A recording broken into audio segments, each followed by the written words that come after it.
রাস্তায় বেরোনোর আগে জেনে নিন ট্রাফিকের হাল হদিশ। সকালে ব্যস্ত সময় কোন রাস্তায় যানজট, কোথায় গাড়ির গতি মসৃণ, তার খবর এখন এবিপি আনন্দে। আর এই মুহূর্তে আমাদের সঙ্গে টেলিফোন লাইনে রয়েছেন sergeant traffic control Bimal Maitra. কথা বলবো বিমল বাবুর সঙ্গে। বিমল বাবু, এই মুহূর্তে শহরের যান চলাচলের পরিস্থিতি আপনার কাছে জানতে চাইবো। পাশাপাশি যেটা জানতে চাইবো, আজ শহরে কোনো মিছিল বা কোনো রাজনৈতিক কর্মসূচি আছে কিনা যার প্রভাব পড়তে পারে শহরের যান চলাচলের উপর। নমস্কার, লালবাজার ট্রাফিক কন্ট্রোল থেকে যারা এই প্রোগ্রামটা দেখছেন দর্শক, তাদেরকে কলকাতা পুলিশের পক্ষ থেকে সুপ্রভাত জানাচ্ছি।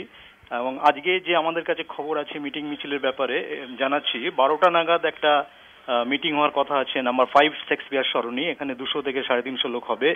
এটা একটা ব্যাংকের সামনে। এছাড়া বিকেল 5টা নাগাদ ওয়াই চ্যানেলে জমায়েত হবে। এখানে প্রায় 1000 খানেক মতো লোক জমায়েত হবে। এরা প্রসেশন করে যাবে এন্টালি মার্কেট বা Jawaharlal Nehru road, KC Das, Lenin Sarani, Wellington square, Moulali crossing, AJC Bose road এবং বিকেল 5টায় নবাব লেন, এখানেও একটা জমায়েত হওয়ার কথা আছে।